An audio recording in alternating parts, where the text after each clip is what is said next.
Bonjour, dans cette vidéo, nous allons parler de la mesure en radians d'un angle orienté. Nous nous situons dans le chapitre de trigonométrie, à un niveau première. Vous devez connaître un petit peu ce qu'est le cercle trigonométrique. Je ferai des rappels durant cette vidéo, mais si vous n'êtes pas à l'aise, vous pouvez aller regarder donc une précédente vidéo que j'ai déjà faite dessus. Commençons donc avec cette histoire d'angle orienté. Donc, ce que vous faisiez au niveau collège, revenons à la base, c'est que quand vous aviez un angle, vous le mesuriez à l'aide d'un rapporteur qui vous répondait une mesure en degrés qui était forcément un nombre positif. Vous avez peut-être vu dans GeoGebra que lui mesurait aussi des angles négatifs, c'est bien parce qu'il oriente ces angles. En effet, quand on a parlé du cercle trigonométrique, nous avons défini un sens de variation, un sens pour tourner autour du cercle trigonométrique, qui était le sens inverse des aiguilles d'une montre. Ce sera notre sens positif.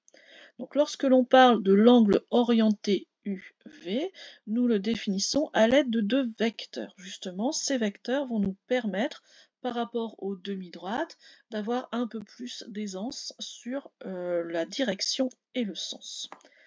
Et si vous le voyez sur mon dessin, donc pour aller définir un angle, je vais placer ces deux vecteurs U et V selon la même origine. Et ici, si je vais de U vers V, je suis donc dans le sens trigonométrique, dans le sens positif. Donc ma mesure d'angle sera bien un nombre positif. Par contre, si je parle de l'angle VU, à ce moment-là, je serai dans le sens négatif. Le lien avec le cercle trigonométrique, c'est qu'il va nous permettre d'avoir donc maintenant une autre façon d'aller mesurer les angles. Comment étaient définis les degrés que l'on utilisait en collège? C'est que l'on avait pris l'angle droit et on l'avait partagé en 90 petites parts, un peu comme des parts de tarte, et chacune de ces parts nous donnait un écartement de 1 degré. Mais travailler sur cet écartement, ce n'est pas très facile. Donc ce que l'on va faire à partir de maintenant, c'est qu'on va plutôt aller regarder l'intersection de mon angle avec le cercle trigonométrique. Ça va nous donner un arc de cercle, ici IM, orienté dans un certain sens, justement. Et c'est la longueur de cet arc de cercle qui va s'appeler la mesure en radians de notre angle. Donc je prends dans un repère OIJ du plan un point sur le cercle. Il est repéré forcément par un nombre petit a, et petit a s'appellera la mesure en radians de mon angle. Lorsque l'on regarde, pour aller donner la mesure de l'angle OI-OM, elle va être sous cette forme. Petit a plus 2kπ. Je vais expliquer d'où ça vient. C'est que ce point M donc correspond à un nombre qui est la longueur IM. Mais quand on regarde comme ça, on ne peut pas savoir s'il y a eu des tours de cercle faits pour arriver à ce point M. Et justement, donc, quand on a parlé du cercle trigonométrique, on a expliqué qu'un point pouvait correspondre à une infinité de nombres, chacun de ces nombres correspondant à un tour de cercle supplémentaire, un peu comme quand on enroule un rouleau de scotch. Quand on enroule notre ruban autour de la bobine, on ne sait pas exactement combien de tours on a fait. Donc ici, notre longueur petit a qui correspond à IM, ça peut très bien être avec un tour en plus, et ce tour de cercle correspond à une longueur de 2π, puisque c'est un cercle de rayon 1. Donc, à ce moment-là, c'est petit a, ou alors petit a plus 2π si on a fait un tour, plus 4π si on a fait deux tours, et pourquoi pas tourner dans le sens négatif. À ce moment-là, on sera à petit a moins 2π, moins 4π, etc. Et c'est ça que symbolise notre 2kπ que j'ajoute derrière, 2π pour la longueur d'un tour et k pour le nombre de tours faits dans le positif ou dans le négatif. Comme pour chaque angle, on a une infinité de mesures possibles, on va en choisir une que l'on appelle la mesure principale. C'est celle avec laquelle on va le plus travailler, c'est celle qui en fait va nous permettre d'avoir quand même des résultats assez simples. On va travailler à ce moment-là dans l'intervalle moins pi pi.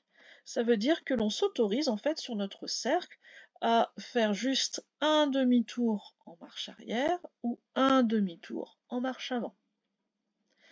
Si la longueur de mon cercle c'est 2π, ben, quand on arrive effectivement au point de coordonnées moins 1, 0, on aura fait pi radians. Et si on tourne dans le sens inverse, on sera à moins pi radians. Donc la mesure principale, on choisit en fait d'aller au plus court, on va dire, de ne pas faire de tours supplémentaires, et donc on se situe dans l'intervalle moins pi, pi.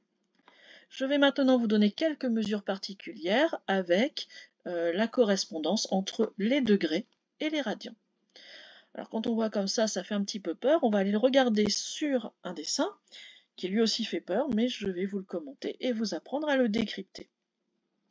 Tout d'abord, on va s'intéresser uniquement au nombre en bleu.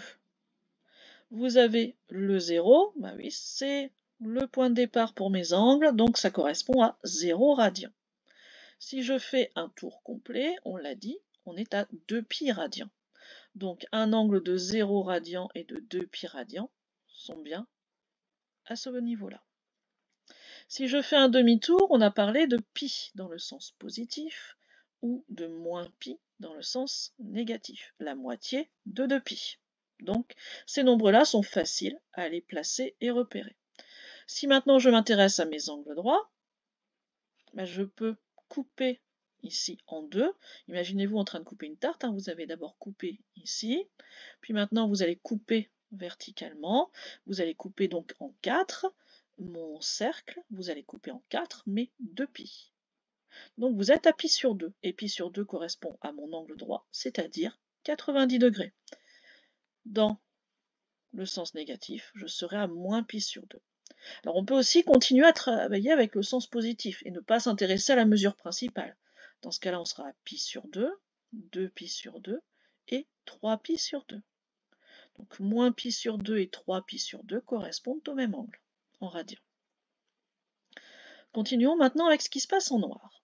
En noir, j'ai recoupé, on est toujours dans mon histoire de part de tarte, je coupe ma tarte en 8. J'ai donc coupé mon angle droit en 2, j'obtiens un angle de 45 degrés. J'ai coupé π sur 2 en 2, j'arrive à π sur 4. Et si on tourne en comptant, π sur 4, 2π sur 4, 3π sur 4, on le voit apparaître, 4π sur 4, 5π sur 4 ici en bas à gauche, 6π sur 4, 7π sur 4 qui correspond à moins π sur 4. Ensuite, ce qui se passe en rouge, je vais prendre mon demi-tour. Cette fois-ci, je veux couper ma tarte en 6. À ce moment-là, donc j'ai coupé mon demi-tour en 3, donc je suis à π sur 3. J'ai coupé mes 180 degrés en 3, donc je suis à 60 degrés. Vous avez donc ici π sur 3, 2π sur 3, 3π sur 3 c'est mon demi-tour, 4π sur 3, c'est mon moins 2π sur 3. 5π sur 3, c'est mon moins π sur 3. Et en vert, j'ai maintenant tout ce que j'ai recoupé encore en 2. Je suis à π sur 6. Et on peut compter à nouveau π sur 6. Donc on est à 30 degrés cette fois-ci. On a coupé notre demi-tour, nos 180 degrés en 6 parts égales. Donc 30 degrés et π sur 6. 2π sur 6, on l'a déjà vu. 3π sur 6. 4π sur 6, 5π sur 6, nouveauté. 6π sur 6, 7π sur 6, nouveauté. 8π sur 6 au niveau de moins 2π sur 3. 9π sur 6, 10π sur 6. 11π sur 6, qui correspond à moins π sur 6. Voilà, bon, alors ça fait peur évidemment, faut savoir que c'est quand même une histoire de proportionnalité. Donc si vous voulez travailler dans le tableau, vous pouvez juste prendre 0 degré et 180 degrés et faire des divisions. Si je divise par 2 en degrés, je divise par 2 en radians, etc.